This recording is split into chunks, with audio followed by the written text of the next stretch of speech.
est-ce qu'on peut avancer, prendre le risque d'avancer l'hypothèse que ici la prophétie de Joël est mal citée? Moi, je prenais la liberté de dire que la prophétie est mal citée. La liberté ou le risque? Les deux. Ok. Parce que, est-ce que c'était les derniers temps, quand les disciples, quand Pierre a fait son discours? Yeah. Il y a 2000 ans presque.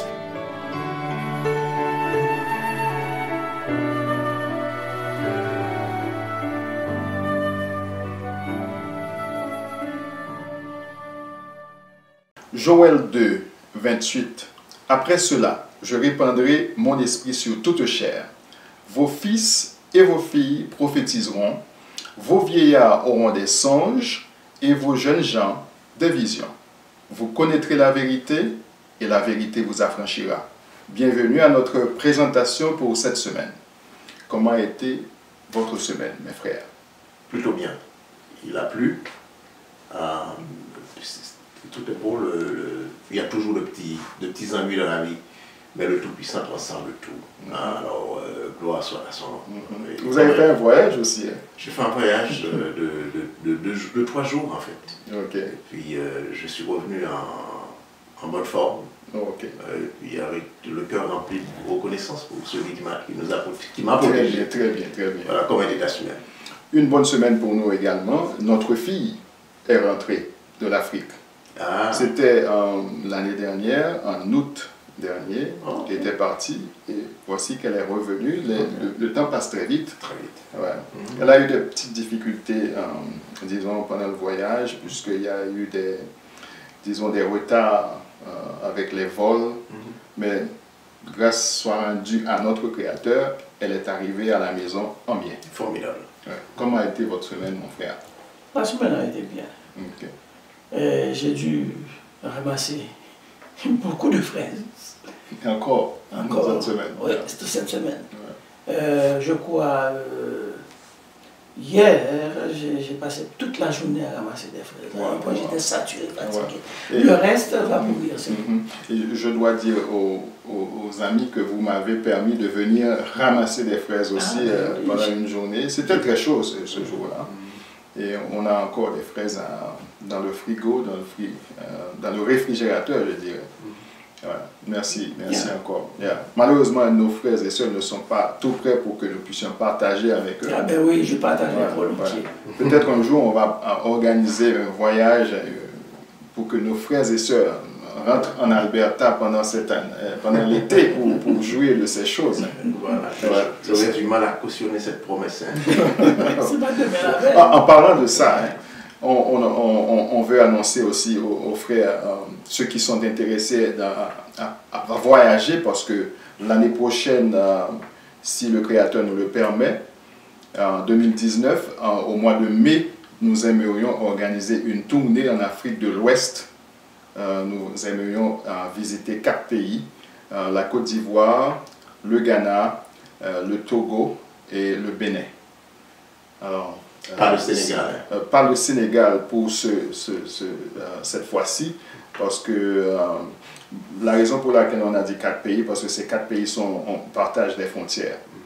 Alors, bon, si la possibilité est là, nous n'avons pas encore les coûts, mais on aimerait recevoir des messages de la part de nos auditeurs qui sont intéressés. Alors écrivez-nous si vous pouvez, dites-nous si vous êtes intéressés. On va essayer de faire un plan, un budget pour voir comment on va faire ça. Voilà. Avant de commencer notre présentation pour aujourd'hui, on va continuer l'étude du livre des Actes. Et la semaine passée, c'était l'introduction. Et aujourd'hui, nous allons regarder ensemble en détail, le chapitre 2. Alors, avant tout, est-ce que vous pouvez nous conduire dans la prière? Avec plaisir. Créateur Tout-Puissant, gloire soit à toi. Toi qui nous as créés, toi qui as créé toutes choses. Nous ouvrons notre cœur à toi en cet instant et nous ouvrons le cœur de chacun de nos auditeurs, t'invitant à venir accomplir toute ton œuvre, non, et de nous qualifier pour ton service, pour le service de nos frères, de nos sœurs. Utilise-nous comme des instruments de ta gloire. Utilise chacun de nous, nous t'en prions, et révèle-toi à nous, pour que nous comprenions tes voies et que nous puissions les suivre sous l'influence de ton esprit. Qu'il en soit ainsi, Père, pour ta gloire. Amen. Alléluia. Alléluia.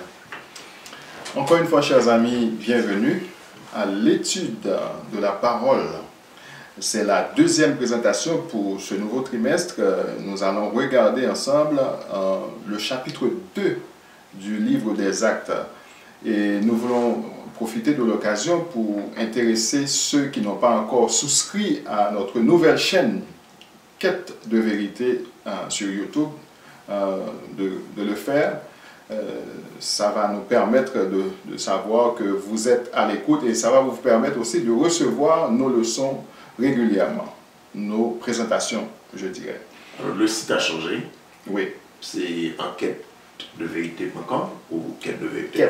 Quête-de-vérité.com. www.quête-de-vérité.com. Voilà. Et puis l'adresse a changé aussi. Pour nous écrire, c'est info@quête-de-vérité.com. Il n'y a pas d'arrobas. Arrobas. Ok. Quête-de-vérité.com. info@quête-de-vérité.com. Quête-de-vérité.com. Voilà. C'est ça. Alors, il y avait des petits commentaires au bas de la vidéo de la semaine passée. Nous avons trois, je dirais. Le premier est de Dao Jean. Cher frère, mon nom est frère Jean-Jacques. Je suis toujours vos présentations. Ma question est la suivante. J'aimerais une explication détaillée du livre de du chapitre 14 de Zacharie. Wow. Nous aurions bien aimé le faire, mais malheureusement, nous ne pouvons pas pour l'instant. Parce que nous sommes, toute notre attention maintenant est centrée sur le livre des Actes. Il serait un petit peu difficile de jumeler ça avec une présentation sur Zacharie. On ne peut pas juste aller présenter un morceau de l'œuvre, il faudrait présenter toute l'œuvre. Donc, il faudra attendre, peut-être. C'est ça. Voilà, à notre moment. Notre frère Renaud Destinas a commenté aussi au bas de la vidéo. Bonjour mes frères, je vous aime dans le nom de Yeshua. On a dit Yeshua n'a pas institué l'Église. Pouvez-vous m'expliquer le livre d'Apocalypse, le chapitre 20 d'Apocalypse? Que la grâce du Très-Haut soit avec vous. Encore une fois, nous ne pouvons pas parce que nous l'avions déjà dit, nous avons passé ici avec des profs de théologie, des chercheurs et tout, à étudier ce livre-là, Apocalypse. Ça nous a pris 2 ans et demi à l'examiner. Et une seule question que j'aurais aimé que le frère cherche à répondre par sa propre recherche, peut-être, c'est de regarder à quel moment ce livre-là a été canonisé. Révélation. Regardez bien à quel moment. Je pense que c'est une question qui aurait pu intéresser aussi notre frère Axel, même s'il n'a pas réagi avec nous cette semaine. Et ces réactions sont toujours de qualité. À quel moment, Révélation ou bien Apocalypse, ce livre-là, Apocalypse, a-t-il été accepté dans le canon? A-t-il été canonisé en un mot? Voilà. Et il y avait aussi une autre question, c'était venu par email, qui a été envoyé par un autre auditeur. En attendant de trouver la question, nous voulons saluer nos frères et sœurs qui continuent à nous regarder chaque semaine. Alors, le commentaire trouvé par email est de Madeleine Daniel. Pourriez-vous donner plus d'éclaircissements sur les différents Shabbats? Le Shabbat hebdo, doit-on continuer à l'observer? Les Shabbats lunaires, comment les observer? Quels sont les autres Shabbats? Quelles sont les fêtes ordonnées par le Très-Haut et que notre peuple doit honorer? Je vous pose toutes ces questions car ma mère de 83 ans qui était membre de l'Église adventiste, est dans une totale confusion. Elle ne fait plus partie de cette secte et elle veut la vérité, pas celle des hommes, mais celle de notre Abba. Mille merci et que notre Créateur pose sur vous et votre sacerdoce grâce et protection. Bon, nous allons faire une chose simple. Nous allons répondre à ce courriel en envoyant un tableau que j'ai copié de ma Bible ici. C'est un tableau qui montre les différents, les différentes célébrations, les fêtes et les sabbats dans le calendrier hébraïque, et on nous donne la correspondance dans le calendrier grégorien, dans lequel nous avons toujours évolué. Et ce tableau, c'est une synthèse des détails qu'on retrouve au chapitre 23 du livre des Lévitique. Donc, Lévitique 23, il y a ce tableau qu'on enverra. Alors, s'il y a des questions, c'est pas clair à cause de l'anglais, on pourra continuer cette interaction, mais c'est une question extrêmement intéressante. Voilà. Aujourd'hui, c'est acte 2. C'est un chapitre très intéressant. Est-ce que vous pouvez nous faire une petite récapitulation de ce que nous avons discuté la semaine passée dans l'introduction du livre même? Nous avons utilisé 4 références qui sont d'accord sur la table pour introduire le livre des Actes. Et nous avons cité directement, nous avons passé du temps à lire. Il y a des frères et des amis qui nous demandent des faits. Alors nous utilisons tout cela comme fait. Et encore aujourd'hui, je faisais lire à quelqu'un dans l'introduction de la tombe qui nous disait que sur le plan historique, j'espère que nos amis ont lu l'introduction au livre des Actes dans la traduction œcuménique de la Bible. Pour ceux qui ne lisent pas l'anglais, bon, ça les autres sont les références en anglais, mais ça au moins c'est une référence en français. Et la tombe est en train de nous dire le livre manque de cohérence externe sur le plan historique. La cohérence historique externe est manquante. Alors il faudrait, comme l'auteur a adopté une perspective de foi pour écrire son livre, donc il faudra peut-être analyser le livre seulement sur le plan interne, rechercher la cohérence interne. Mais en recherchant la cohérence interne, on tombe sur les problèmes aussi, à la fois sur le plan historique et sur le plan aussi du message, ou bien théologique, si vous voulez.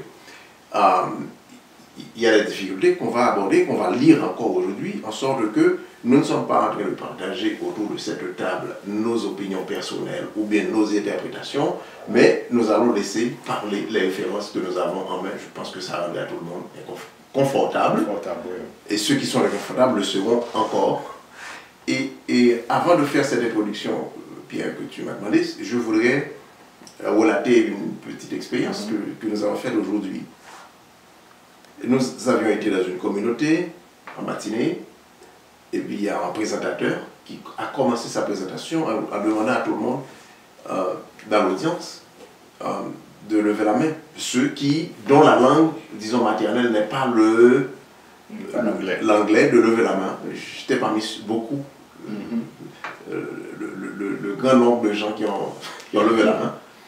Alors, il commençait par dire, écoutez, quand il était jeune, il est rentré au Canada, il venait de l'Allemagne, et sa langue était l'allemand. Et dans sa langue, il y a beaucoup de bonnes jokes, comment dire, de bonnes blagues. De bonnes blagues, mais qui ne pouvaient pas être vraiment traduites. Alors, il a appris l'anglais, très jeune, il est rentré ici, relativement jeune, il a appris l'anglais, il a le code P en anglais. Le code P, c'est quand tu peux parler l'anglais parfaitement.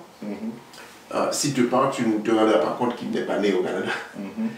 Alors, il dit, malgré sa maîtrise de la langue, en dépit de sa maîtrise de la langue française, il n'arrive pas jusqu'à maintenant à l'anglaise. Oui, excusez-moi. En dépit de sa maîtrise de la langue anglaise, il n'arrive toujours pas à traduire de façon parfaite ces blagues-là de contexte allemand, de l'allemand à l'anglais. Alors, il commençait par dire, c'est la même chose pour la Bible. Alors, il montre l'origine de la Bible, d'où vient cette Bible-là. Il y en a qui pensent que ce livre vient directement des mains du Créateur. Ou bien des gens étaient là, ils étaient connectés, et puis il y a l'Esprit qui dicte, et puis ils écrivent les mots. Il y a toutes sortes de représentations comme ça. Et finalement, il nous dit, il nous montre par des slides et par des références historiques d'où ce livre-là, d'où on l'a compilé, d'où viennent les livres qu'on retrouve ici, comment la compilation a été faite, comment la traduction a été faite, et il a montré finalement, en bout de compte, en bout de ligne, quelle que soit la bonne volonté des traducteurs, ils ne pourront jamais rendre les textes révélés qui étaient consignés sur des papyrus et sur des parchemins. Ils ne pourront jamais rendre ce texte-là ni en grec ni en anglais. Et je suis d'accord avec ça, parce qu'on en a déjà parlé ici. Et je me suis dit, voilà quelqu'un qui est dans une communauté très conservatrice, qui est en train de dire, écoutez, il y en a qui disent, oh, lui second, bon, ça c'est ma Bible. On pense qu'il y a toute la vérité là. Et alors qu'il y a beaucoup d'incohérences de contenu et beaucoup d'erreurs aussi. Alors il a montré les 3 grandes méthodes de traduction. Il y en a qui disent, bon, il faut traduire littéralement, mot par mot. Et ensuite, il y en a qui disent, bon, il faut traduire l'idée. Donc, je vais essayer d'imaginer ce qui était dans la tête de celui qui a produit le texte, du scribe ou bien du prophète, et ensuite, je transmets cette idée-là dans ma langue. C'est de la falsification. Alors, venons-en maintenant à ce texte. Ce qu'on a dit la semaine passée, on n'avons pas dit, et c'est la Bible ici qui a parlé, et directement, le livre des Actes a été écrit par un auteur inconnu, comme le livre qu'on appelle l'Évangile de Luc. Suivant la tradition d'attribution, ces 2 livres-là ont été attribués à un païen, Luc qui était un païen. Et c'est un païen qui était mal à l'aise avec l'idée qu'il y ait eu un peuple choisi. Est-ce que c'est vous qui avez compris ça ou bien on l'a dit? Or, c'est dit ici, Ok. c'est dit là. Non, non, ce païen qui était mal à l'aise avec cette idée d'un peuple élu. C'est dit ici, dans le livre de Marc. Dans le livre, ok. Dans le livre de Dr. Marc, ok, Burton Mark. Alors, il a voulu. Alors, on va voir dans le livre, on revient encore dans des éléments d'introduction. Il y a des moments dans ce texte, il y a des événements qui étaient ponctués de merveilleux, c'est pas notre propre mot, c'est inscrit ici dans la table, de merveilleux, pour créer ce qu'on appelle l'apostolat chrétien, fondé de toutes pièces. Alors, les âmes sensibles ne devraient pas lire ce livre de Dr. Mark parce qu'il y a plein de cohérences, de vérité historique là-dedans. Les gens qui, je l'aurais regretté de toute façon, s'il y a des gens qui se ferment à l'examen de plusieurs références pour pouvoir découvrir la vérité. Alors, on retrouve maintenant dans ce livre-là un des événements qui a été totalement mis de l'avant pour fonder ce qu'on appelle l'Église apostolique, pour fonder ce qu'on appelle l'apostolat chrétien. Quant à la date, il ne faut pas l'oublier, personne ne le sait. Il y en a qui disent c'est en 62, il y en a qui disent c'est dans les années 70, c'est-à-dire après la guerre israélo-romaine. Il y en a qui disent c'est dans les années 80 ou après. De toute façon, c'est un petit peu late, pas late, c'est l'anglais, c'est tard, vers la fin du 1er siècle et au début du 2e siècle que ce livre a été produit. D'accord, de l'ère commune. On a vu aussi, quand on écrit dans certains écrits de l'Ancien, ce qu'on appelle l'Ancien, on a dit la première année du roi. Ok. Mais donc, ici, dans les écrits du Nouveau, on n'a pas vu ça. Non. Ce qui fait du livre, en fait, si on parle d'auteur inconnu, on parle de date inconnue, on avance à grands pas dans le domaine de ce qu'on appelle un livre apocryphe. Ok? On peut dire la même chose pour Luc, comme l'évangile de Luc. Alors, mais on l'a attribué à Luc, suivant une tradition d'attribution. Alors, ce que tu as dit me permet d'introduire un autre élément dans ce commentaire, c'est que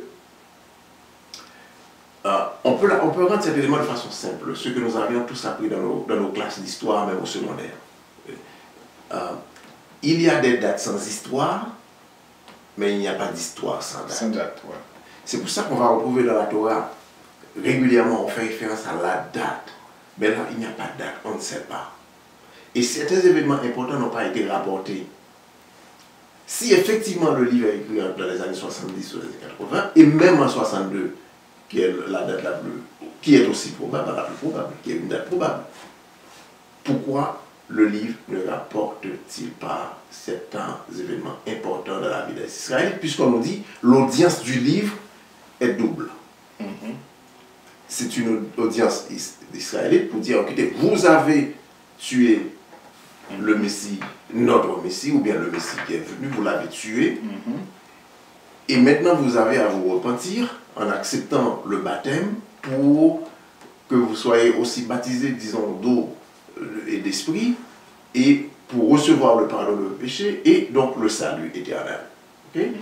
Et dire en même temps aussi aux païens que vous êtes acceptés dans ce plan-là, et que la notion de peuple choisi n'existe plus, contrairement à ce que nous avons retrouvé, qui est la mission de Yahushua. Il est venu chez les siens, mais ils vont ajouter que les siens ne l'ont pas reçu, donc c'est nous qui l'avons reçu, on dirait, comme si les Romains n'avaient pas crucifié ce Messie-là. Et pourtant, les apôtres, c'était des Israélites, ils l'ont reçu, non? Voilà.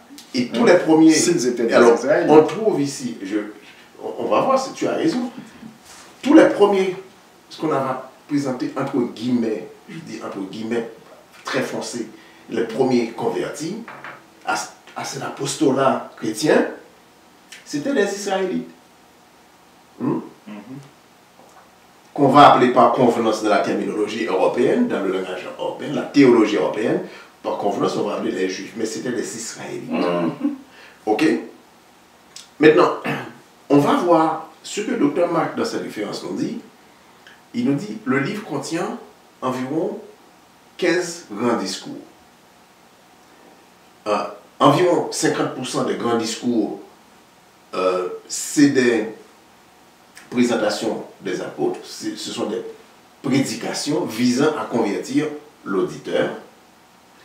Et environ 50%, c'est des récits d'expériences personnelles, ponctués toujours de merveilleux, le mot n'est pas de nous, ça se trouve ici, pour rapporter des événements personnels. Et ces événements personnels ont aussi pour but de convaincre l'auditeur ou bien le lecteur de la nécessité de se joindre au groupe. Alors, ce qu'on va retrouver ici au chapitre 2, que nous allons lire maintenant, pour rentrer un petit peu plus dans les détails et étayer la plupart des éléments que nous avons évoqués à l'introduction. Ce chapitre 2, d'après ma Bible Tob ici, je vais me concentrer, je vais utiliser la Tob beaucoup plus aujourd'hui. Il y a les parties suivantes. Il y a la venue de l'Esprit, première section. Et La ensuite, venue de l'Esprit ou du Saint-Esprit? oh non, ils vont dire du Saint-Esprit, mais sauf que on va retrouver cette inconsistance, c'est qu'ils emploient l'Esprit, le Saint-Esprit, de façon indifférenciée dans le chapitre. Donc, ils vont dire la venue du Saint-Esprit, et j'ai des commentaires de bas de page. Ensuite, il y a le discours de Pierre après cette effusion de l'Esprit. Le discours de Pierre a provoqué la conversion d'un certain nombre de personnes. Donc, il y a les premières conversions. Et à partir de cette première conversion, la première communauté va former. Donc, c'est la fondation de l'apostolat chrétien. Et je retrouve ici, dans cette référence qu'on a présentée la semaine passée, qui est un guide d'études de la Bible, il y a, à la fin de l'introduction au chapitre 2, une note qui m'intéresse beaucoup. Je pense que si tu es là, tu peux porter à l'écran et le lire pour nous. Sinon, on pourra faire de la traduction libre. Je l'ai. Ok.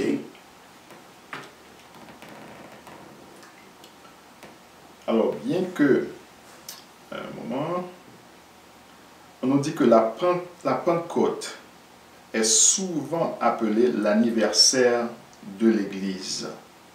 Le temps où les disciples de Christ, juifs et gentils, plus tard, furent légitimés comme nouvelle communauté de Dieu sur la terre. Ok. Alors, on retrouve ici ce que Dr. Mark est en train de nous faire savoir, c'est qu'il faut créer des événements pour établir le lien entre le christianisme naissant, ou bien la chrétienté naissant, et Yahushua pour dire, bon, ce n'est pas lui directement qui a fait tout cela, mais ce sont ses disciples. Et les disciples vont changer de statut, on va les appeler des apôtres de référence. N'est-ce pas? C'est-à-dire, eux, ils étaient en communication avec celui maintenant qui a été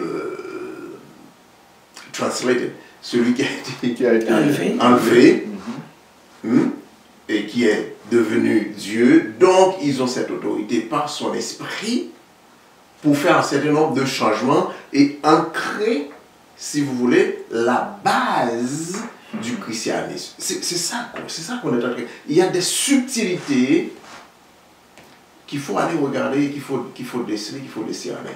Alors, le premier événement, c'est la Pentecôte, effusion de l'Esprit. Et on va faire un discours de Pierre pour dire que, suivant la prophétie de Joël, on trouve des différences de terminologie que je pense que tu vas souligner tout à l'heure. On peut même lire un peu. On va lire. C'est un chapitre, nous basons nos commentaires sur l'ensemble du chapitre, verset 1er jusqu'au verset 47. Donc, Acte chapitre 1er jusqu'au verset 47, pour voir comment, de façon habile, l'auteur, ou bien qui n'était nécessairement, qui aurait pu être Luc, mais qui n'est pas nécessairement Luc, qui est vraisemblablement quelqu'un d'autre, est en train d'articuler sa préoccupation principale, qui est de créer la base de l'apostolat chrétien, de créer la base, si vous voulez, du christianisme tel qu'on va le connaître un petit peu plus tard. Voilà. Je dirais, pendant que vous parlez, ce que je vois, c'est une métamorphose de la vraie chose qui se tourne à devenir le serpent. Bon, nous avons parlé en termes de changement paradigmatique, mais ils vont chercher l'autorisation pour dire, bon, c'est l'esprit que nous avons reçu qui nous a autorisé à faire ça. Comprenez-vous? Donc, Yahushua ne l'a pas fait, mais maintenant il y a ce changement paradigmatique, et c'est ce qu'on a prouvé avec des textes en main, les productions de la Torah. On retrouve ce changement paradigmatique, même au risque, pas le risque, même l'auteur je ne sais pas pourquoi l'anglais monte là, mais l'auteur n'hésite pas à utiliser le merveilleux pour venir justement à son point, à l'objectif principal. Alors, allons-y, commençons l'étude donc du chapitre 2 du livre des Actes. Quand le jour de la Pentecôte arriva, ils se trouvaient réunis tous ensemble. Tout à coup, il y eut un bruit qui venait du ciel comme le souffle d'un violent coup de vent. La maison où ils se trouvaient en fut toute remplie. Alors leur apparurent comme des langues de feu qui se partageaient et il s'en posa sur chacun d'eux. Ils furent tous remplis d'Esprit Saint, alors je ne change pas, je tel que d'Esprit Saint, et se mirent à parler d'autres langues comme l'Esprit leur donnait de s'exprimer. Alors, regardez bien, ok? L'Esprit Saint et l'Esprit indifféremment, ok? Or, à Jérusalem résidaient des Juifs pieux, ou bien des Israélites pieux, pas nécessairement des Juifs, venus de toutes les nations qui sont sous le ciel.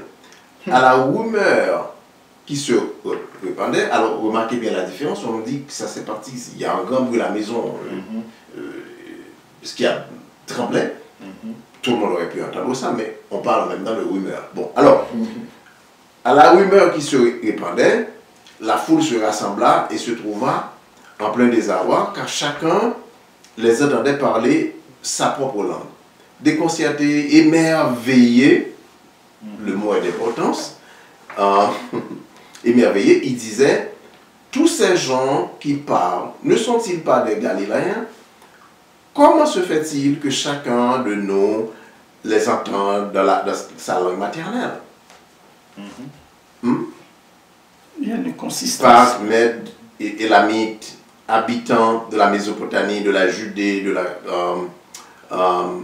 Cappadoce, du Pont et de l'Asie, de la Phrygie et de la Pamphylie, de l'Égypte et de la Libye, cyrénaïques, ceux de Rome, en résidence ici, tous, tant juifs que prosélytes, crétois et arabes, nous les entendons annoncer dans nos langues les merveilles de Dieu. Ils étaient tous déconcertés et dans leur perplexité, ils se disaient les uns aux autres, qu'est-ce que cela veut dire? D'autres s'exclamaient, ils sont pleins de vin doux. Donc ils étaient saoulés. Alors, voici l'événement. Il y a un événement qui est présenté de façon extraordinaire. Et remarquez bien, quand Yahushua a reçu le baptême de l'Esprit, il n'y avait pas ce genre de... Il n'y avait pas ce bruit, ce vent, c'est l'événement extraordinaire. C'était une colombe aussi. C'est ce que l'on dit. Qui descendait tranquillement et c'était son baptême de feu. Mais tout d'un coup, on dit, bon, ça prend une proportion extraordinaire. Et il y avait une voix qui sortait du ciel. Ceci est mon fils bien-aimé. À son baptême. À son baptême. Et ici, on retrouve ce qu'on disait à l'introduction, l'émerveillement. Donc, il faut émerveiller, il faut que ça soit extraordinaire. Est-ce que je vais dire que ça ne s'est pas produit? Nous ne sommes pas en train de le dire, nous sommes en train d'analyser, de poser des questions épistémologiques. Ok. Alors, c'est ce qui s'est passé. Donc, exactement ce que le docteur Marc nous dit, on va retrouver ce pattern se répéter régulièrement dans le livre des Actes. Il y a un événement qui capte l'attention, et cet événement est suivi soit d'une opposition, ou bien d'une présentation en public, et on va retrouver immédiatement après le grand sermon de Pierre, où il va faire référence au texte d'introduction que tu as présenté, à la prophétie de Joël. Je te laisse lire cette partie, deuxième partie, ça commence au verset 14. Parler de Joël 3. Non, nous parlons de Actes. Actes. Si tu n'es pas prêt, je peux continuer. Je peux trouver ça. Okay. Je pensais que c'était... On allait lire dans... Deuxième partie, c'est à partir de quel verset? 14. Alors, Pierre se présentant avec les 11, éleva la voix et leur parla en ces termes. Hommes juifs, et vous tous qui séjournez à Jérusalem, sachez ceci et prêtez l'oreille à mes paroles. Ces gens ne sont pas ivres, comme vous le supposez, car c'est la 3e heure du jour. Mais c'est ici ce qui a été dit par le prophète Joël. Dans les derniers jours, dit Dieu, je répandrai de mon esprit sur toute chair. Vos fils et vos filles prophétiseront, vos jeunes gens auront des visions, et des vieillards auront des songes. Oui, sur mes serviteurs et sur mes servantes, dans ces jours-là, je répandrai de mon esprit et ils prophétiseront. Je ferai paraître des prodiges en haut dans le ciel et des miracles en bas sur la terre, du sang, du feu et une vapeur de fumée.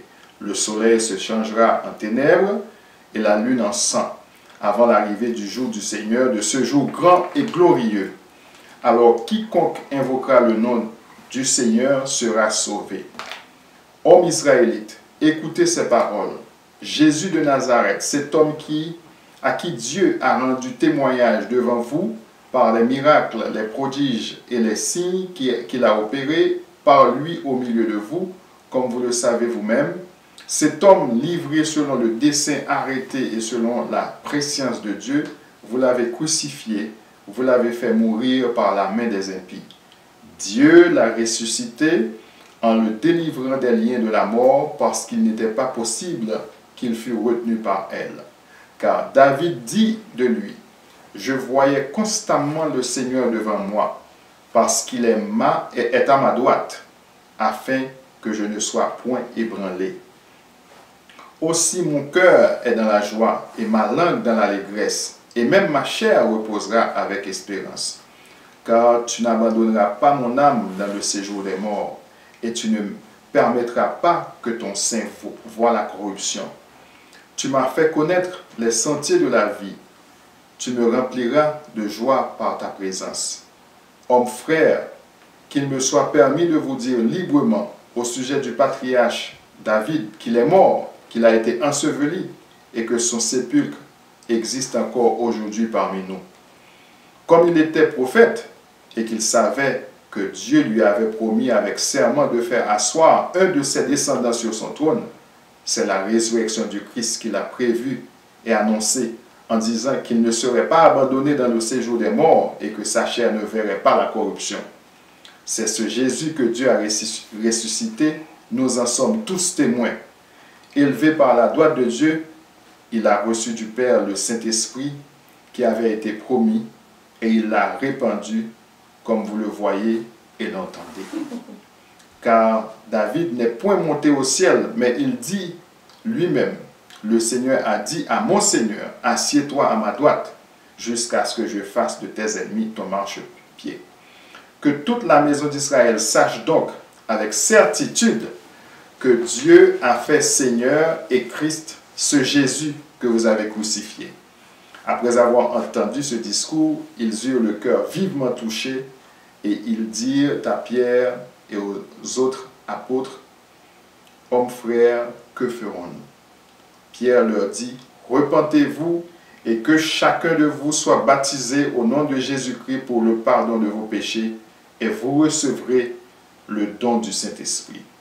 Car la promesse est pour vous, pour vos enfants et pour tous ceux qui sont au loin, en aussi grand nombre que le Seigneur notre Dieu les appellera. » Et par plusieurs autres paroles, il leur conjurait et les exhortait, disant, « Sauvez-vous de cette génération perverse. Sauvez-vous, de cette génération perverse. » Ceux qui acceptèrent sa parole furent baptisés, et en ce jour-là, le nombre des disciples s'augmenta d'environ 3000 âmes. Ils persévéraient dans l'enseignement des apôtres, dans la communion fraternelle, dans la fraction du pain et dans les prières. La crainte s'emparait de chacun et il se faisait beaucoup de prodiges et de miracles par les apôtres. Tous ceux qui croyaient étaient dans le même lieu et ils avaient tout en commun. Ils vendaient leurs propriétés et leurs biens et ils partageaient le produit entre tous selon les besoins de chacun. Ils étaient chaque jour tous ensemble, assidus au temple. Ils rompaient le pain dans les maisons et prenaient leur nourriture avec joie et simplicité de cœur, louant Dieu et trouvant grâce auprès de tout le peuple. Et le Seigneur ajoutait chaque jour à l'Église ceux qui étaient sauvés. Ok. À l'Église. Alors, il y a l'événement, il y a la Pentecôte. Et ensuite, il y a des gens qui banalisaient l'événement et qui disaient, bon, ces gars étaient sous l'effet du vin doux. Et Pierre a répondu, et ça a été le discours. Que pensons-nous, que pensez-vous maintenant du discours de Pierre? Parce on lui a fait dire, puisqu'on ne connaît pas l'auteur, on sait que c'est un païen, bien à tout le moins. Il s'adressait aux Israélites. Tantôt on nous dit que c'était des Juifs, tantôt on nous dit que c'était des Israélites. On dirait qu'il n'y a pas de différence entre les deux termes. Mais là, dans ce livre, l'auteur a mis dans la bouche de Pierre, ça c'est pas ma parole, il ne faut pas que les gens m'accusent de rien, on dit que l'auteur a mis des discours dans la bouche de ces personnages. C'est dans les productions de la Torah dont nous avons parlé la semaine passée. Alors, on a mis dans sa bouche que cet événement que des observateurs essaient de banaliser était déjà prédit par Joël. Et là, on nous a donné la partie de la prophétie de Joël qui est accomplie en ce jour-là. Par la prophétie de Yahushua qui disait vous allez recevoir l'Esprit. D'ailleurs, on parle de l'Esprit Saint et de l'Esprit en même temps. On dirait qu'il n'y a pas de différence. Donc, on retrouve la trace Non. On y reviendra plus tard, mais vas-y, je vous laisse parler. Alors, on nous dit ici, dans les derniers jours. Est-ce qu'à ce moment-là, on était dans les derniers jours? Ça, c'est la première chose. Ouais. Parce qu'il dit un dessin. La prophétie de Joël disait dans les derniers jours. Et on a fait dire à Pierre que c'était au moment de ce qui s'est passé en Jérusalem, c'était les derniers jours. Ouais, c'était ce qui a été prévu par Joël. Okay. Donc, il y a un problème dans ce discours, le problème de temporalité, n'est-ce pas? Yep. Ok. Maintenant, examinons encore le discours, en disant qu'il y aura beaucoup de gens auront des rêves et des visions. Et pourquoi n'y a-t-il pas d'autres? Et c'est là une des questions que la plupart des étudiants soulèvent, en tout cas ceux qui m'approchent. N'y avait-il pas d'autres témoins de ces choses qui auraient pu écrire autre chose? Pourquoi ce nombre limité de livres? Où se retrouvent les témoignages des gens qui auraient été des témoins de ces événements? Alors, quels sont les fils et les filles, les jeunes et les vieillards qui ont des rêves et des visions, qui sont devenus prophètes? Est-ce que c'était seulement les disciples ou bien qui sont des apôtres? C'est ce qu'on veut nous faire croire. Parce que s'il y en avait, est-ce qu'il y en avait d'autres? On l'aurait dit s'il y en avait d'autres. Et je sais qu'il y a beaucoup de croyants qui vivent dans l'espoir que soit eux-mêmes ou bien leurs enfants vont devenir prophètes et clarifier les choses vers la fin des temps. La première question était-on à la fin des temps au moment du discours de Pierre? Mais Joël ne s'adressait pas à d'autres peuples. Il s'adressait aux Israélites, les enfants des Israélites, les vieillards en Israël, pas des païens. Non. Alors, parce que ce qu'on essaie de faire ici, on le voit, c'est comme si, je ne dis pas que c'est une sorte d'amalgame, mais on essaie de montrer qu'il n'y a plus ni juif, ni grec, ni esclave, ni libre. C'est l'ordre mondial. C'est un début du nouvel ordre mondial. Alors, c'est l'empreinte, ce que tu dis là, c'est l'empreinte du paganisme. C'est la première grande empreinte du paganisme dans la parole révélée à Israël. Okay? Et c'est ça la préoccupation. Ça marque un changement, ça marque. Le livre des Actes, c'est le premier livre vraiment de déjudaïsation, si vous voulez.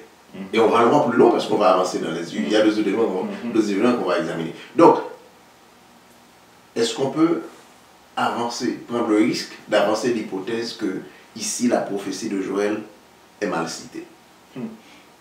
Moi, je prenais la liberté de dire que la prophétie est mal citée. La liberté ou le risque?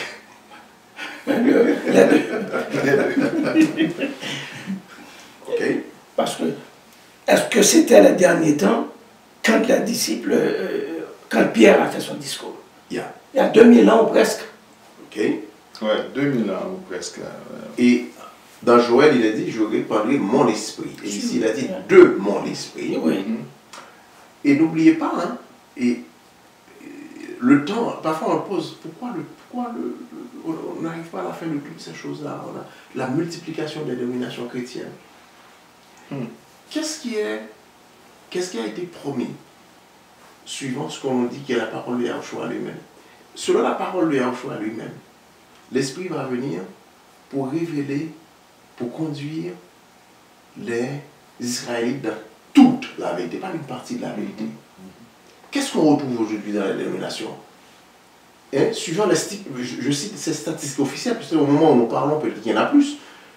Il y a environ, en fait, on a dit, dans les statistiques, il y a plus de 38 000 dénominations émanant de ce socle-là. Tous ont une doctrine particulière en conflit avec les autres doctrines des autres dénominations chrétiennes, n'est-ce pas? Ce sont des courants de pensée aussi. Il y a au choix dans Jean 17, qu'est-ce qu'il disait à l'esprit? L'une des œuvres de l'esprit, c'était de nous conduire à la vérité et de l'occasionner ainsi, quoi? L'unité. Est-ce qu'on a cette unité-là? Parce qu'il avait dit qu'il allait envoyer son esprit comme consolateur. Est-ce que son esprit est là? Est-ce que nous sommes déjà à ce moment-là? Il y a des visions, il y a des songes. Effectivement, il y a une multitude de visions et de songes. Mais il me semble que ce sont des visions et des songes qui vont dans différentes directions. Ok. Et chacun a son... Ouais. Ok. Pour créer sa dénomination à une vision toujours privée. Qui n'est jamais public. Hein? Et c'est l'une des caractéristiques du livre. Non, la vision est privée de toute façon, non? Si j'ai une vision, c'est pas tout le monde qui va avoir. Si j'ai un rêve, il y a toujours des même si on a vu avec Daniel qu'on lui a révélé le rêve du roi, mais quand même, c'était une révélation. Mais ça, c'est devenu un puissant outil de marketing aujourd'hui. Ok? Bon, alors, regardez Pierre, la prophétie de Joël qui est citée ici au verset 20 de ce que tu viens de lire, il dit « Le soleil changera en ténèbres et la lune en sang avant que vienne le jour du Seigneur. De quoi parle-t-on ici, le jour du Seigneur? Est-ce que c'est le... Puisque la théologie néo-testamentaire parle d'une nouvelle venue. Est-ce que c'est cette nouvelle venue? Ou bien c'est la venue du Messie, là, au singulier? Ou bien la seconde venue selon la théologie néo-testamentaire? Alors, de quoi parle-t-on ici? Si on veut faire référence à... Il y a un point de référence ici. À Joël, ok, il était venu, le Messie était venu, eh bien, le Messie dont on nous a parlé dans Joël, c'est à la fin, tout va être établi, le royaume d'Israël va être établi, le prince. Le jour du Seigneur, on en a parlé aussi dans Apocalypse, on a parlé du jour du Seigneur. C'est un jour qui sera terrible. Est-ce que c'était comme ça? Alors, il y a cette référence donc qu'il faudrait clarifier. Je vais lire quelque chose ici concernant le jour. Un jour, les prophètes avaient annoncé le jour du Seigneur. Comme le jour où Dieu viendrait juger définitivement aussi bien Israël que les nations païennes. Les nations païennes. Okay. Est-ce que c'est déjà fait puisque là, il a fait référence à Joël? Et ça pose des questions plus profondes encore. Alors là, on dit, le Nouveau Testament reprend cette attente d'un jour décisif, mais il applique l'expression à l'avènement glorieux du Christ, qui n'a pas encore lieu. Selon les situations, ce jour est attendu soit comme le jour de la colère de Dieu, le jour du jugement, soit au contraire comme le jour de la délivrance, pour ceux qui croient évidemment. Cet événement, Joël a dit que ces événements, cette manifestation de l'Esprit aura lieu à la fin. Est-ce que je peux relire? Oui. Le soleil se changera en ténèbres et la lune en sang avant que vienne le jour du Seigneur. C'est à ce moment-là que cette manifestation-là viendra. Alors, dans la théologie néo-testamentaire, on nous dit ce qui s'est passé à la Pentecôte, c'est la pluie de la première saison. Il y aura eu le pluie de l'arrière-saison, ce sera une deuxième application mais un deuxième accomplissement de cette prophétie de Joël. Mais la première prophétie de Joël ne s'est pas encore accomplie, d'après ce qu'on a lu. Et alors c'est à ce moment-là que on nous dit que nos vieillards auront des rêves, des visions, etc., etc. Et on nous dit que la Pentecôte correspondait à ça. Ben non, ça ne peut pas. C'est ce que nous a enseigné. C'est en logique, d'après ce qu'on a lu. Ça ne peut pas être. Joël parle du jour du Seigneur où le Seigneur viendra juger les nations. Et est-ce que ça a déjà été fait? Je pose la question, on laisse la question. C'est ouvert. En tout cas, tout est là. Est-ce que là, nous n'avons rien dit? Ok. Je voyais constamment le Seigneur devant moi. Mais le descendant de David viendra quoi? Rétablir le royaume de David, rétablir Israël. Qu'il vienne comme moi ou comme serviteur, il va venir faire ça. Est-ce qu'on a eu cela? Je vois que c'est une mésinterprétation.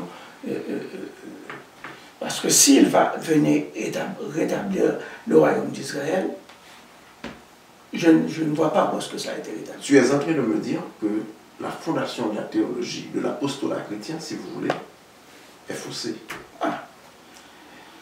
C'est truqué cette affaire. C'est pas clair. C'est pas clair. À tout le monde, pour être gentil. C'est pas clair. Mais le discours va continuer la semaine prochaine, parce qu'on va voir qu'il va parler de Moïse aussi. Il y aura un autre discours qu'on va examiner. Mais ce discours qui a cité, est-ce que c'est la bonne citation de Joël, c'est la bonne citation de David? C'est sur la définition qu'on vient de voir. Et ce que je viens de lire, le glossaire de la même tome, alors il y a un problème. Il a parlé de David, il a parlé de Joël. Dans son discours, dans ce premier discours. C'est ça. Il y a dans le montage, si vous voulez. Ok. Donc, à tout le moins, le sermon a des problèmes. de cohérence interne, en plus du problème de cohérence externe du livre, mais le sermon en soi, et c'est en lien avec ce que Dr. Mack, qui est un chercheur et un théologien, est en train de nous dire qu'il y a des problèmes de consistance. Une chose que j'ai remarqué, excusez-moi, une chose que j'ai remarqué, et la liste des gens qui étaient là, ça frise presque 20.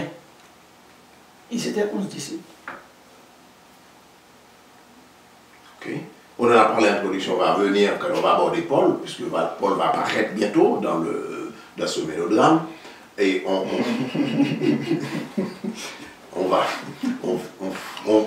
recherchera les références. Nous avons déjà les références, peut-être que nous en apporterons d'autres. J'en ai commandé un certain nombre. Et peut-être qu'on va venir avec d'autres et qu'on va analyser ces discours, mais déjà on a le template, on a le panorama, le contexte de ces discours. Et là, on a un petit problème. Est-ce que ces citations sont à leur place? Est-ce que le prédicateur, est-ce que celui, le script writer, comment on dit ça, celui qui écrit le script, est-ce qu'il a fait un bon travail de mettre la bonne parole dans la bouche de Pierre? Et ça pose problème, puisqu'on est justement, on nous dit que c'est l'anniversaire, la naissance, le birthday de l'Église. Est-ce que la fondation de cet apostolat est solide? D'ailleurs, on a parlé de chiffres paradigmatiques. On ne retrouve plus Yahushua dans le picture, on retrouve des gens qui le suivaient, des disciples, qui ont été promus au rang d'apôtres et qui vont recevoir l'Esprit, qui devrait unir dans la vérité, dans la théologie, dans la doctrine, si vous voulez, unir aussi dans les actions, mais on nous dit, au lieu des fils et des filles, bon, alors là, on ne sait pas, on a vu seulement le discours de Pierre, peut-être que les autres auraient livré leur discours, qui était dans cette chambre haute, il y avait des femmes aussi qui étaient là. Est-ce que c'est limité à ce groupe-là? Est-ce qu'on est dans les derniers temps? Est-ce qu'on est justement à la veille du jour du Seigneur? Et comme tu l'as soulevé la question, c'est des problèmes. Et aussi, on voit que ces gens étaient de commun accord, ils vivaient ensemble. S'ils veulent prendre ce livre comme, disons, la base même de la chrétienté, ils devraient suivre cette formule de vivre ensemble. Parce qu'aujourd'hui, tout le monde parle du Christ, de Jésus-Christ, mais chacun a son petit coin. Et chacun a sa vérité aussi. Il faut bien suivre le mélodrame, et plus tard, là on est au commencement. Mais ça va changer plus tard. Plus tard, on va arriver à quelqu'un qui va dire, moi j'ai reçu le pouvoir directement d'être représentant de Dieu sur la terre et d'être le chef de l'Église. Vicarius Filii Dei. Et ensuite, d'autres groupes vont partir là, ils vont devenir des leaders pour dire j'ai des rêves, j'ai des visions, j'ai fait ci, j'ai fait là. Et on trouve, c'est la pagaille. Est-ce que c'est l'œuvre de l'esprit du Créateur? C'est un esprit quand même. Ou bien c'est l'œuvre de l'esprit contraire? Je ne sais pas, on est en train de le suivre. Et moi, notre objectif ici, c'est d'inviter tous ceux qui nous écoutent à rechercher la face du Très-Haut, du Créateur. Directement. Sans intermédiaire. C'est ça notre objectif. Parce que nous n'avons pas d'église, nous n'avons pas de doctrine, ce n'est pas notre objectif. C'est inviter nos frères à dire, voilà, vous êtes sur le sable. Et voilà pourquoi rechercher la face du Créateur, du Très-Haut, comme il nous a demandé de le faire dans la Torah. L'appel est là. Et c'est ça notre seul objectif au singulier. Voilà. Eh bien, on va continuer à étudier dans le livre des Actes, parce que ça s'annonce très chaud. Intéressant. Yeah, très intéressant. Ouais. Alors, on va demander à nos amis de poser des questions, d'apporter des commentaires. Vous avez peut-être lu quelque part à propos du livre des Actes, vous avez regardé des vidéos. Si vous avez entendu des choses, vous avez lu des choses que nous-mêmes nous n'avons pas dit ici, faites-nous parvenir ces choses-là. Nous allons les examiner ensemble. Nous remercions Martine à la technique et Dr. Michel, notre frère Descartes, pour vous servir aujourd'hui la deuxième présentation dans le livre des Actes. N'oubliez pas l'adresse, elle a changé. info@quête-de-vérité.com. À la semaine prochaine.